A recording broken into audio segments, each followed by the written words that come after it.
Antes de começar, eu quero agradecer a galera que participou aí, emprestando. Pô, o Klaus emprestou o step do carro dele pra gente, né?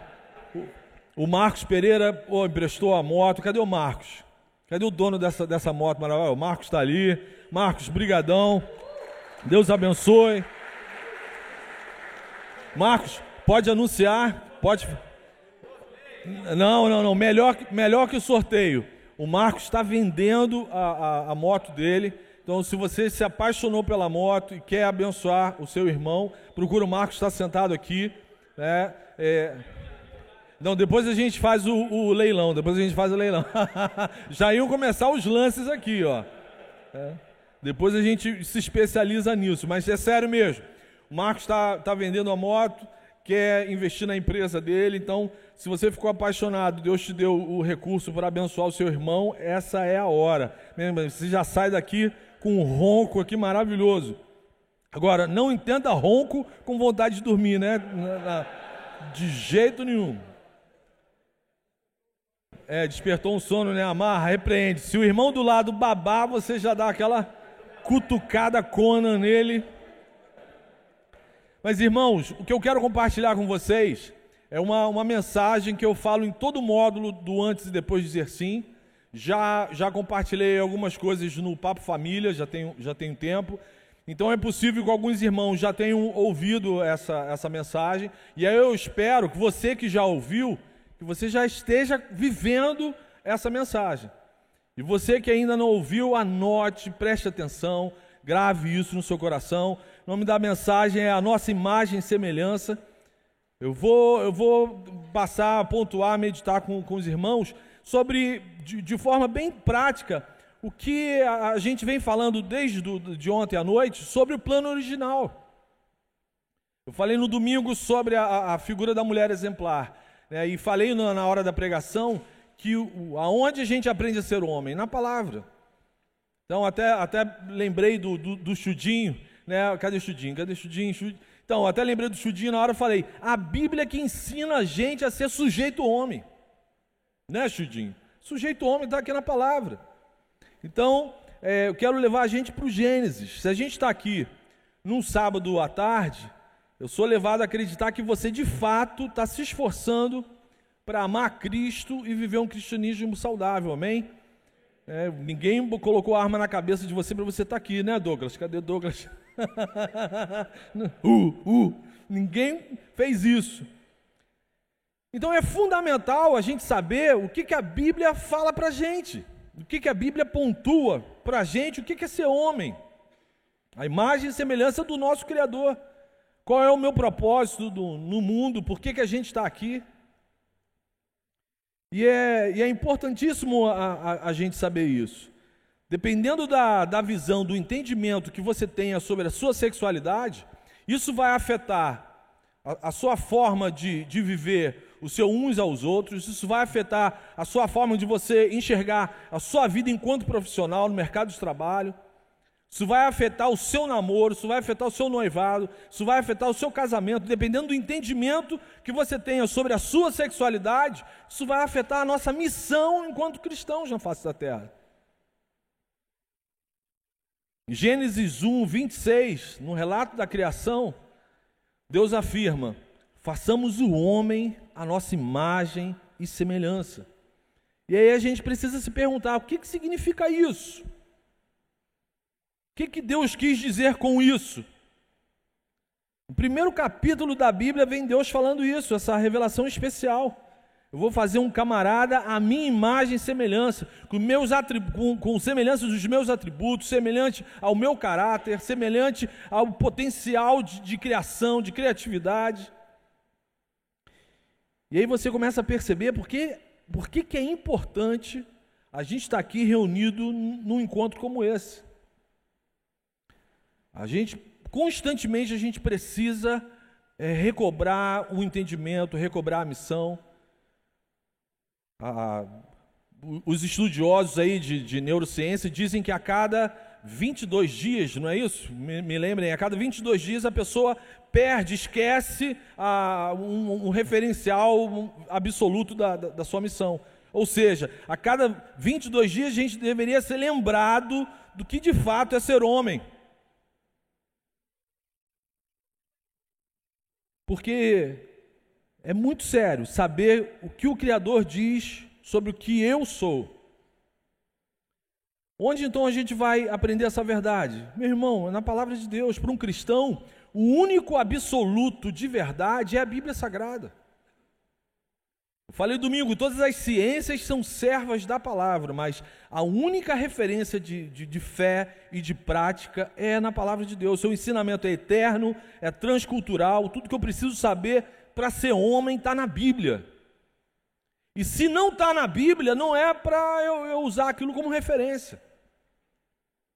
E aí a passagem que, em minha opinião, expõe melhor o que é ser homem biblicamente orientado, está em Gênesis, capítulo 2, do versículo 15 ao 17.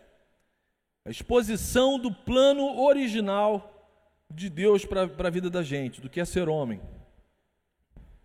Gênesis 2, de 15 a 17. E aí, antes da leitura do texto sagrado, é importante a gente lembrar sobre a nossa criação. O Cristiano falou isso aqui agora há pouco. Homem e mulher foram igualmente criados à imagem e semelhança de Deus. O homem e a mulher foram igualmente criados para expor, no meio da criação, a beleza do seu Criador, a imagem de Deus. Os dois, infelizmente, foram igualmente afetados pela queda. E os dois são igualmente abençoados pela redenção de Jesus Cristo. Fica claro que todos nós somos iguais e igualmente dignificados perante o nosso Senhor. A obra da redenção de Cristo na nossa vida dignifica a gente. Agora, preste atenção, dignificação não elimina as nossas diferenças funcionais. Isso que o Cristiano frisou bem aqui na última palestra. Homem e mulher foram criados em momentos diferentes, possuímos várias diferenças físicas e emocionais, consequentemente, muitas diferenças funcionais. E aí Deus criou, lá no Gênesis, a primeira família, homem e mulher, juntos. Esse era o projeto inicial. Deus não criou o homem para viver sozinho, Deus não criou a mulher para viver sozinha. Esse é o conceito bíblico de família, um homem e uma mulher que se unem de forma pactual, eles assumem um compromisso, um pacto de amor e de responsabilidade um com o outro e com o seu Criador, e vão viver juntos, vão se tornar uma só carne. Então a ideia inicial não previa um homem e uma mulher viverem separados, de forma alguma. Foi só depois da queda que o homem e a mulher passaram a ter problemas de toda ordem. Antes da queda, que Adão fala, osso dos meus ossos, carne da minha carne. Meu primeiro poema romântico está lá em Gênesis. E depois da queda? A mulher que você me deu que criou essa encrenca aí. Trágico, trágico. Por isso que hoje a gente tem tanta dificuldade para se relacionar um com o outro, para se relacionar com a pessoa que é alvo do nosso amor. Como que a gente tem dificuldade para se relacionar com a nossa esposa? A dificuldade para entender o que elas estão querendo comunicar. Por isso tanto litígio, por isso tanta briga, tanta separação. Por isso tanto homem e mulher caminhando sozinho hoje. Mas glória a Deus pela redenção em Jesus Cristo. Em Jesus a gente pode fazer tudo novo, tudo de novo, amém? Vamos lá então, vamos para o texto. Gênesis 2, de 15 a 17. O Senhor Deus colocou o homem no jardim do Éden para cuidar dele e cultivá-lo. E o Senhor Deus ordenou ao homem, coma livremente. Como que é bom ler uma palavra dessa? Coma, eu já fico com o coração cheio de alegria. Coma livremente de qualquer árvore do jardim, mas não coma da árvore do conhecimento do bem e do mal, porque no dia em que dela comer, certamente você morrerá. Nesses 3 versículos a gente encontra 4 descrições, 4 instruções do que é ser um homem à imagem e semelhança de Cristo. Aqui a gente vai ver o desenho do plenamente homem. Então, a primeira informação na passagem que a gente lê é que o Criador criou o homem. O que ele fez? Colocou o homem no Éden. Houve uma ordem cronológica. Primeiro Deus cria o homem. Deus não criou homem e mulher ao mesmo tempo. Não, teve uma ordem cronológica. Primeiro Deus cria o homem e coloca ele no Éden. O que é isso? O que é Jardim do Éden? É um parque lá em Orlando? Não. Muito mais do que uma situação geográfica, Éden significa estar na presença, num estado de deleite, na presença do Criador. Éden significa um relacionamento, uma intimidade com Deus que me gera encanto, deslumbre. Então essa foi a primeira coisa que o homem descobriu quando tomou consciência da sua existência. O Deus que me criou me quer na presença dele, num estado de deleite, a ponto de chamar isso de Éden, de jardim, de paraíso. Então guarda isso. A primeira instrução que um homem biblicamente orientado deve guardar para ser homem, para ser sujeito ao homem, é saber que Deus criou a gente para a gente viver num estado de deleite, de deslumbre, de encantamento por Ele. Cristiano acabou de falar que o que faz a gente não pecar é a gente estar apaixonado por Cristo. O que faz a gente dizer não para os nossos desejos esquisitos e equivocados, negar a si mesmo, é estar apaixonado por Jesus. Nenhuma ideologia consegue fazer com que sejamos fiéis aos nossos cônjuges se não for esse encantamento por Cristo. Essa é a coisa mais importante na vida de um homem. Esse estado de deleite pelo nosso Criador, disso depende tudo que a gente está falando aqui nesse congresso. Você pode esquecer tudo, mas você precisa guardar isso. Você não vai conseguir ser homem se você não estiver vivendo num estado de encantamento, de deleite, de fascinação por Jesus Cristo. Não basta ser crente, não basta ser membro de igreja. Tem que ser um homem vivendo num estado de pleno deleite com seu Deus. Eu e você temos vivido assim? Isso tem sido uma realidade diária na nossa caminhada enquanto cristãos. Por isso que o Roberto ontem à noite perguntou, a gente está ficando mais parecido com Jesus? Hoje, nós estamos mais parecidos com Jesus do que ontem. Hoje a gente não vive no Éden como Adão e Eva viviam, como o descrito aqui na palavra de Deus. Mas o Éden pode viver dentro da gente, amém? Jesus falou, estou indo para o Pai, mas vou deixar com vocês o Consolador, o Auxiliador. Hoje é possível a qualquer ser humano viver nesse estado de deleite. Nós não dependemos mais de uma circunstância geográfica. Hoje o Éden pode habitar no nosso coração, aleluia. Aleluia, a ordem é, deixem-se encher pelo Espírito Santo. Então Jesus nos ensinou a viver nesse relacionamento saudável com Ele no dia a dia. Jesus nos ensinou a viver como se estivéssemos no Éden. Seja feita a sua vontade, aqui na terra como no céu. Então, para ser um homem biblicamente orientado, eu e você, a gente precisa viver cheio do Espírito Santo. Alguém cheio do Espírito Santo grita com o cônjuge? Alguém cheio do Espírito Santo espanca o filho? Alguém cheio do Espírito Santo se envolve numa fé sexual e dá uma cantada numa pessoa que não é o seu cônjuge? Vocês conseguem perceber como que isso é prático? Tem a ver com o nosso dia a dia, com a nossa vida? Então, o verdadeiro homem de Deus tem que se preocupar com a sua, o quê? Santificação. Quanto mais perto eu estiver de Deus, vivendo no estado de intimidade com o Senhor, mais fácil vai ser produzir os frutos, aí a imagem e semelhança de Cristo com quem estiver perto de mim. Então, como que está a nossa luta contra o caminho largo, contra o pecado, contra as desculpas? Contra os desejos desprovidos da glória de Deus. Então essa é a primeira característica. Dessa característica depende todo o restante. Segunda coisa que Deus mostra aqui nesse texto, a segunda orientação que Deus nos revela para a gente ser um homem biblicamente orientado, à imagem e semelhança do nosso Criador. Está aqui no versículo 15.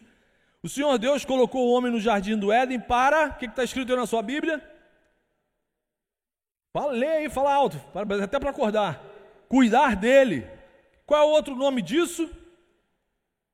Trabalho. Alguém falou baixinho aí, trabalho. Trabalho. Deus criou o homem para ser um trabalhador. Nosso Deus é um Deus que trabalha.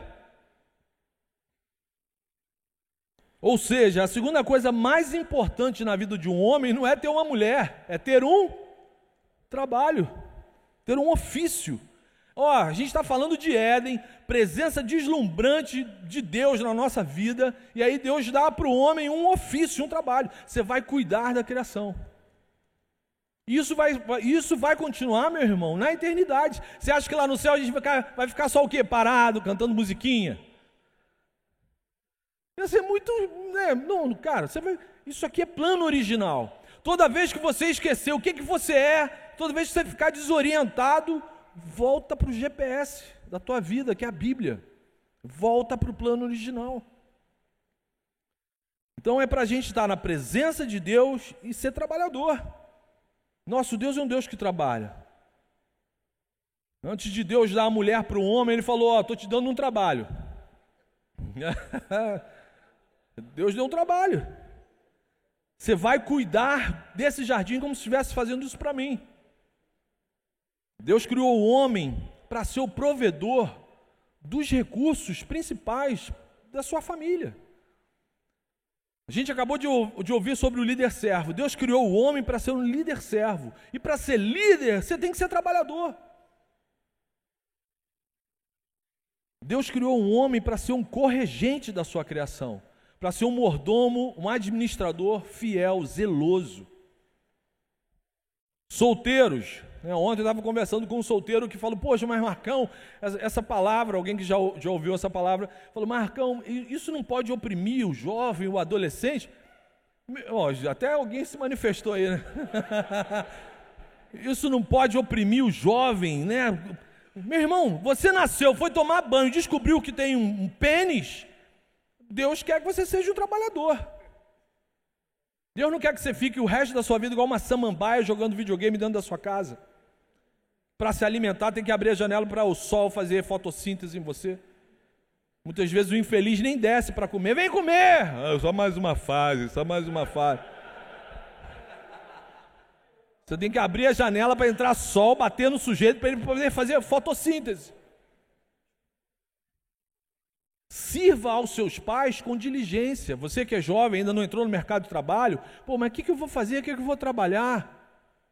Se a sua casa tem quintal, você tem cachorrinho, o cachorrinho faz cocô, limpa, né? Algum pai pode falar aí, aleluia? Você, jovem, receba essa palavra profética agora. Alguns jovens fizeram cara feia para mim, escancaradamente. Que é isso? Que é isso? Aí, olha aí, meu Deus se manifestando. Meu irmão, essa é a verdade. Você quer ser homem? Seja líder servo, desde já. Você não vai. Deus aqui não deu uma esposa para Adão. Deus deu um trabalho. Então você ama Jesus? Então seja trabalhador, começa dentro da sua casa.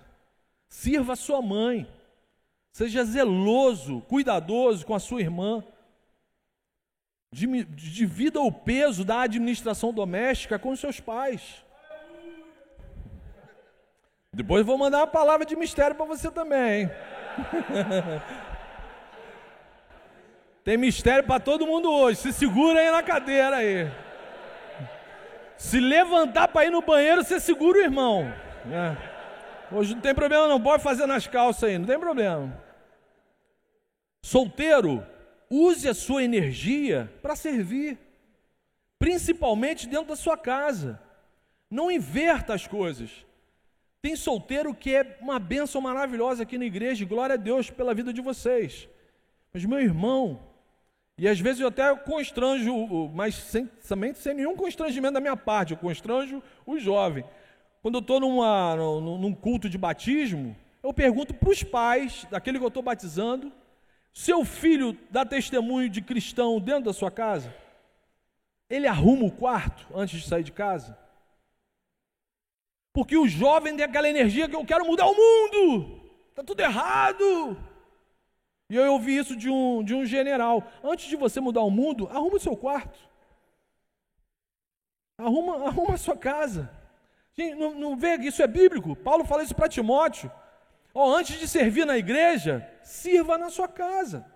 Isso é ser homem, isso é ser imagem e semelhança do Deus que te criou. Sirva seus pais com diligência. Outra coisa que é importante é a escolha do nosso trabalho, a escolha da nossa profissão.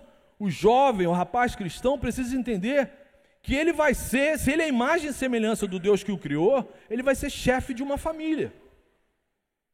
Então ele tem que pensar com os valores do reino. É lindo a gente falar: eu quero, é isso que eu amo fazer, é isso que está no meu coração. Temos que ser bem racionais nesse momento. Isso que está no seu coração, profissionalmente falando, é o que vai dar dignidade para a sua família. Você vai conseguir tirar uma menina da casa dos pais dela, levar para dentro da sua casa e dar um mínimo de dignidade para a existência dela? Então a nossa profissão, o que a gente vai fazer, o que a gente vai trabalhar, tem que ser de acordo, pensando com o pensar do reino, a cosmovisão do reino.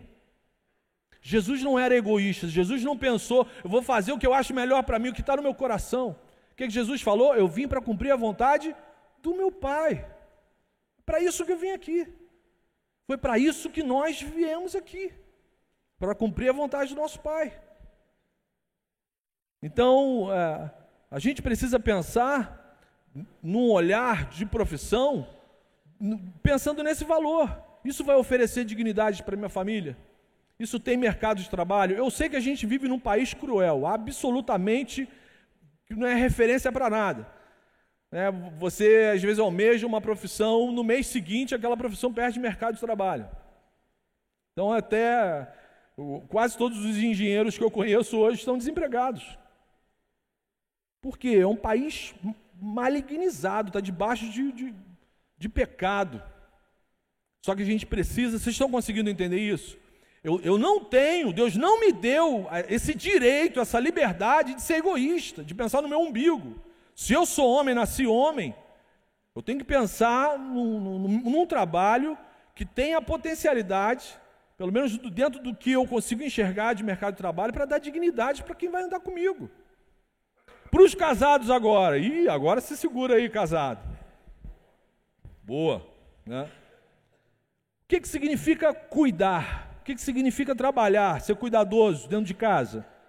Isso está intimamente ligado com a nossa liderança servil.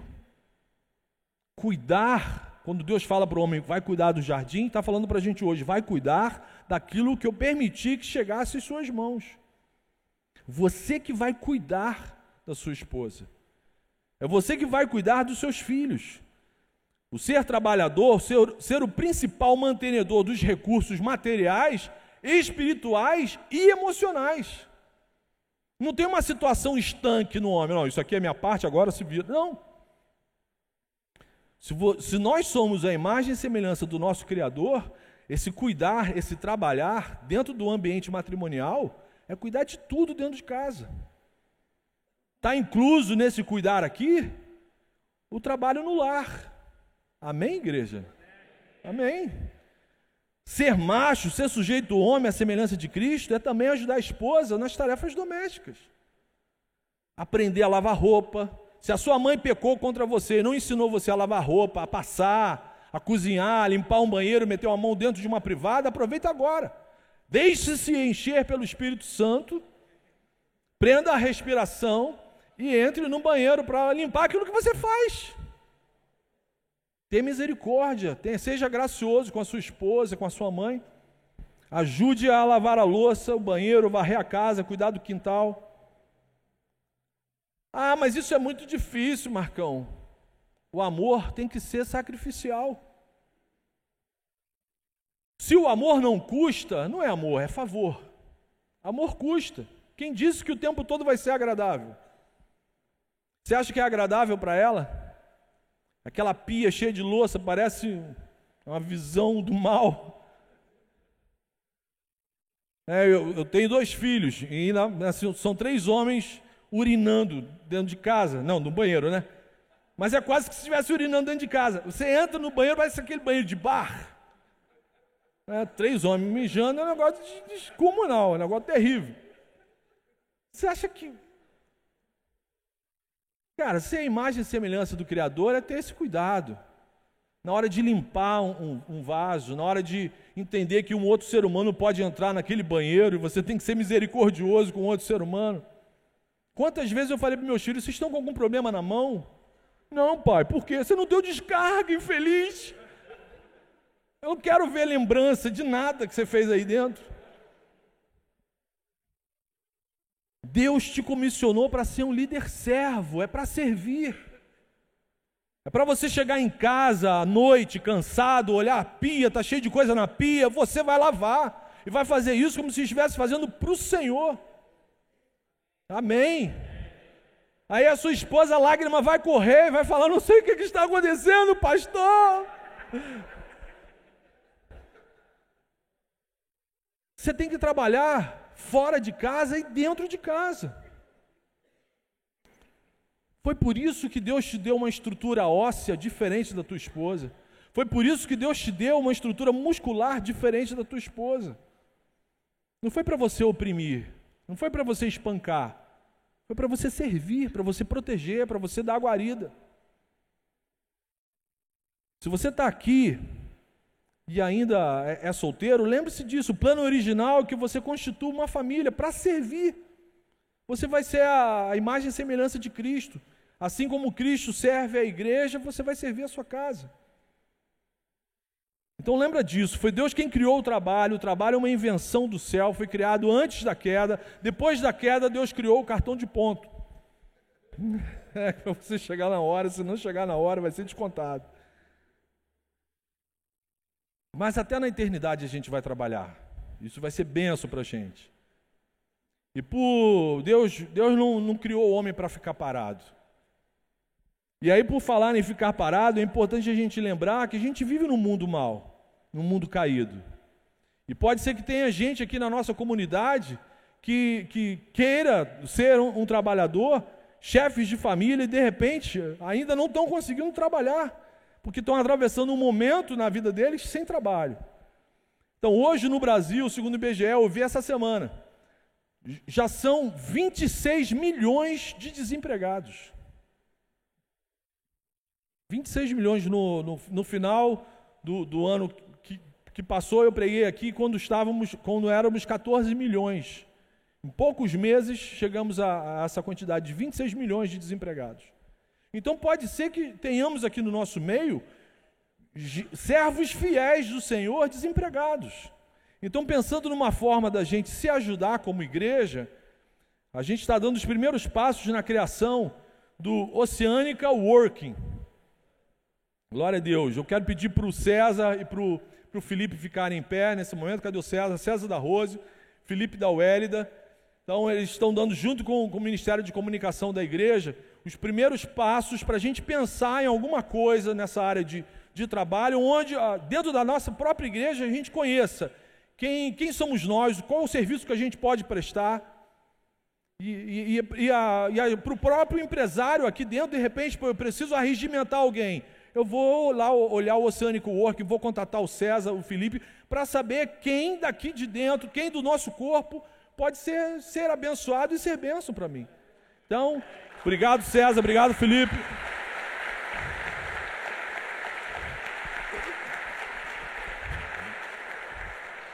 Que Deus nos abençoe nisso. Então, no intervalo, procure o César, procure o Felipe, vamos startar isso, vamos ser bênção uns para os outros aqui.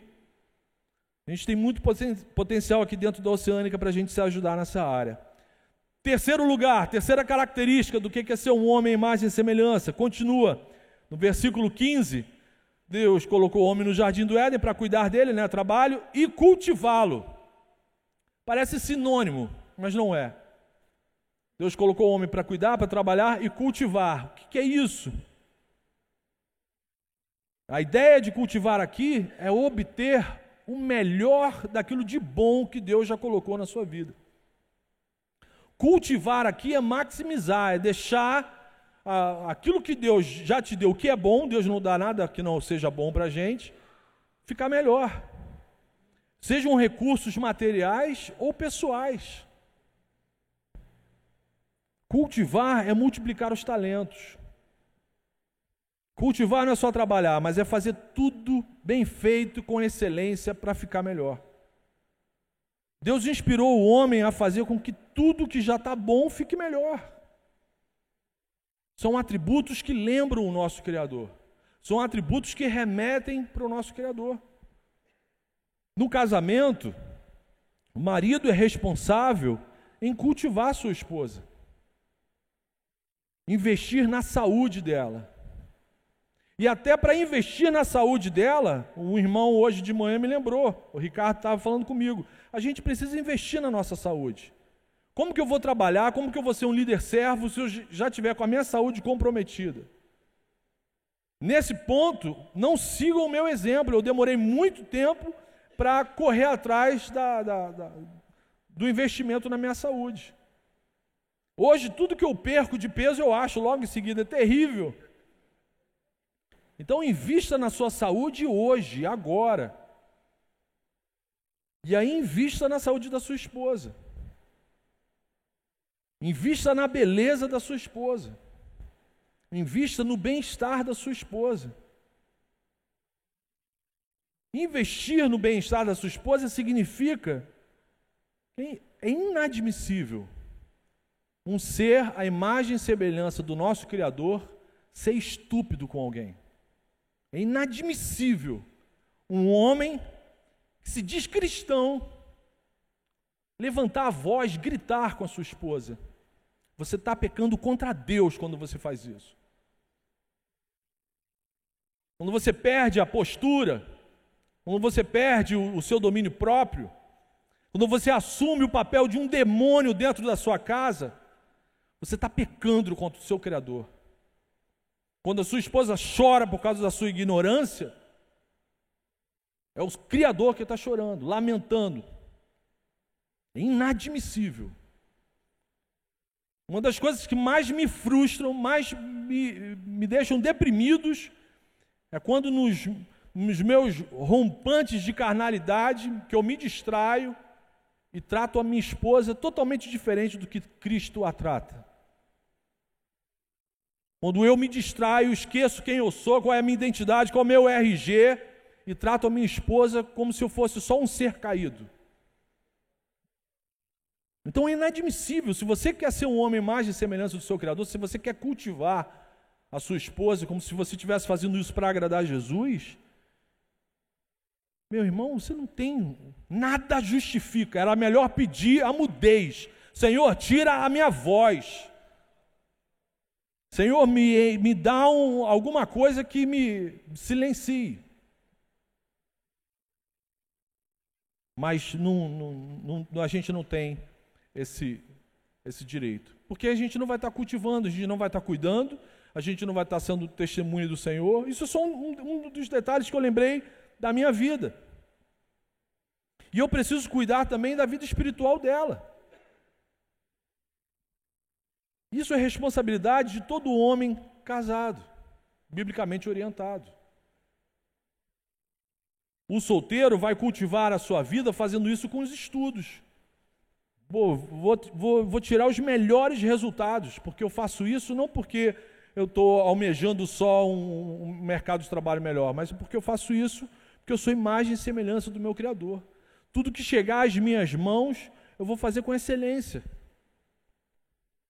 E a quarta instrução que Deus dá aos homens está na continuidade aí no versículo 16 e 17. Quarta instrução. E o Senhor Deus ordenou ao homem, coma livremente de qualquer árvore do jardim, mas não coma da árvore do conhecimento do bem e do mal, porque no dia em que dela comer, certamente você morrerá. O que é isso aqui? que representam esses 2 versículos aqui? Isso aqui era a Bíblia de Adão. Adão era o cara que podia falar para todo mundo: eu tenho a Bíblia decorada.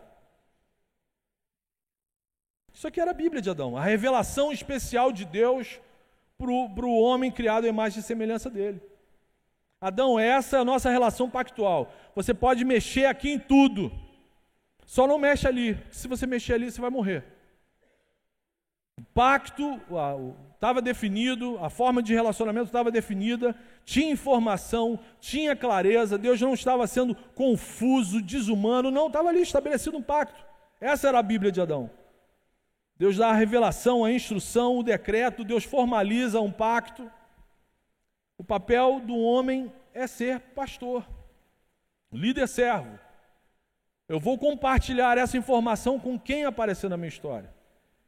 Com quem tiver relacionamento comigo, eu vou compartilhar essa informação. O meu Criador falou que a gente pode mexer em tudo nisso aqui, menos ali.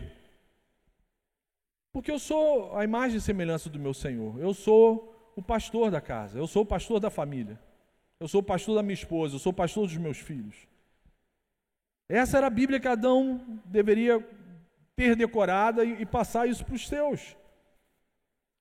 Um homem biblicamente orientado tem que ser conhecedor da palavra de Deus. Se a gente toda hora repete, e eu sou incisivo nisso, que a Bíblia é a nossa única regra de fé e de prática, qual é o livro que a gente precisa ter maior conhecimento? É a Bíblia, meu irmão. Jesus fala: vocês erram porque não conhecem as Escrituras e nem o poder de Deus. É papel do homem saber qual é a vontade de Deus para a sua vida e para quem está perto dele. Por isso que a gente precisa ter muito conhecimento bíblico. Não é ter pouco conhecimento, não. Pouco conhecimento bíblico, muito problema na nossa vida. A gente precisa ter muito conhecimento bíblico. E aqui em Gênesis 2, Deus está falando para o homem, cara. Deus não está falando para a mulher. Não sei se você reparou, até aqui não tem mulher na história da humanidade. Deus está falando isso para o homem. Você vai ser o pastor, você tem o conhecimento da palavra.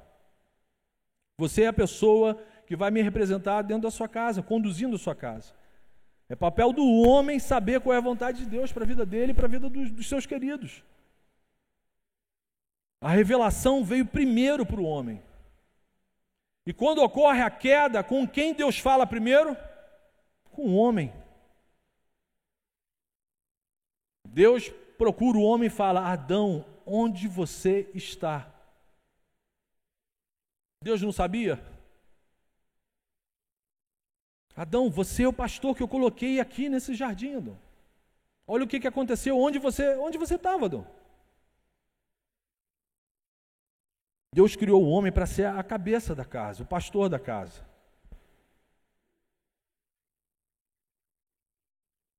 Vocês não congregariam nessa igreja, vocês não seriam ovelhas do pastor que é servo nessa igreja, se eles não soubessem o caminho da palavra de Deus para a vida da gente. Vocês não seriam membros dessa igreja se num domingo à noite a gente chegasse aqui no púlpito e falasse: irmãos, vamos viver de acordo com o que está no coração, né? Siga o seu coração, faça o que você achar melhor, tá bom, vamos orar e ir embora. A esposa, os filhos, a gente precisa saber quem é que está dando a direção, quem é que está cuidando da gente. A gente precisa ver no líder da casa, no líder servo, a figura de Cristo. A frequência na oração, a frequência na leitura da palavra. Se deixar ser visto lendo, se deixar ser visto orando, orar junto. Ânimo para participar dos fins de semana de treinamento. A primeira pessoa animada dentro de casa para participar dos eventos da sua comunidade da fé tem que ser o homem. Quem tem que ter esse cuidado com a agenda da família, com as atividades eclesiásticas, tem que ser a gente. Deus vai cobrar isso da gente. Deus não vai cobrar isso das nossas esposas, das nossas irmãs. Não vai. Deixou bem claro, cara, passa essa informação adiante. Livre as pessoas que você tiver contato do caminho da morte, passe essa informação adiante. Vários pesquisadores na área de sociologia e de psicologia afirmam que o motivo principal da violência que a gente vive hoje na nossa sociedade é a ausência da figura masculina dentro de casa. O maior causador da violência que a gente vive hoje na nossa sociedade. Não tem pastor dentro de casa. Famílias sem pastores causam muito sofrimento dentro e fora de casa. Então Jesus santifica e purifica a sua igreja através da palavra. A palavra de Deus é o instrumento que a gente vai usar para purificar, para santificar a nossa vida e a nossa casa. O Espírito Santo usa a palavra para transformar a nossa vida. Então a gente precisa ser apaixonado por ela. Por isso que nós tipificamos Cristo na relação matrimonial, sendo o pastor na nossa relação matrimonial. E aí, só depois dessas 4 instruções, viver plenamente na presença de Deus, num estado de deslumbre, ser trabalhador, ser o camarada que cultiva, que faz tudo o que é bom, ficar melhor, ser um trabalhador ciente da palavra de Deus para a vida dele, aí é que Deus traz para a presença do homem a mulher. Versículo 18, acompanhe comigo.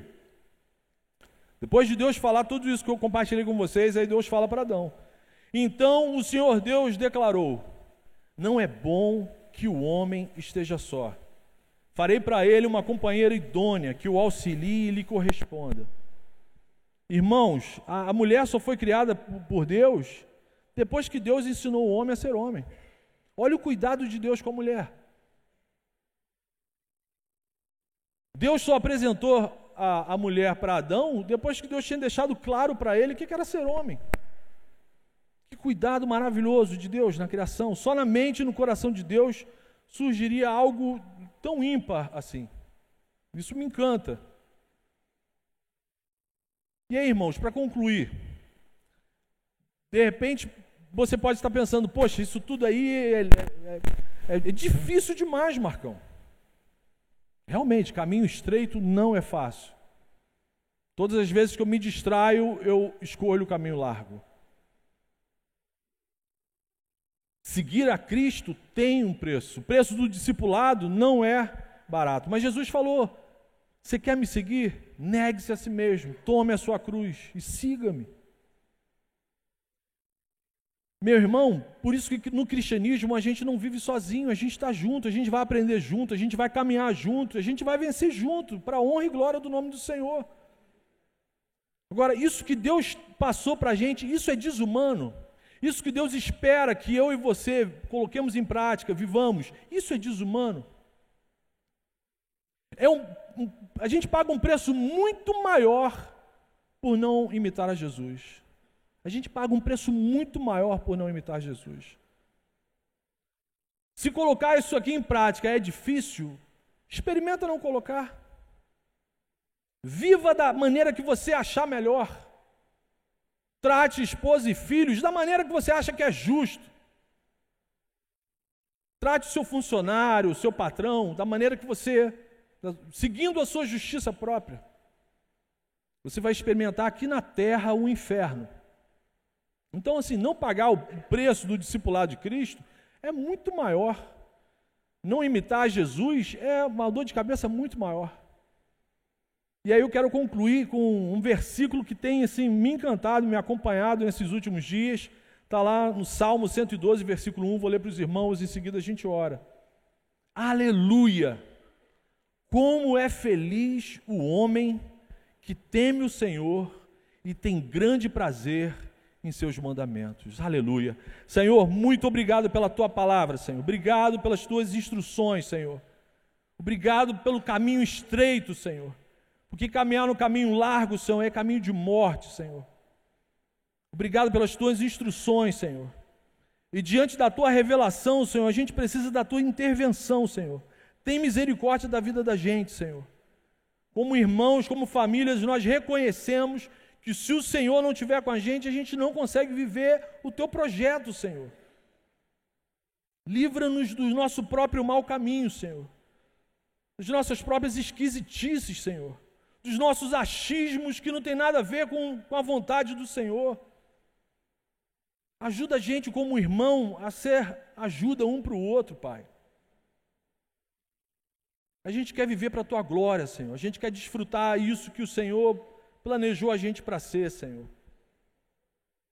Não deixa a gente entristecer, pecar contra o nosso irmão, nem pecar contra o Senhor, Pai. Por favor, leva-nos para a novidade de vida, Senhor. Ensina a gente a ser homem de verdade, Pai. É isso que a gente pede, em nome de Jesus. Amém. Amém.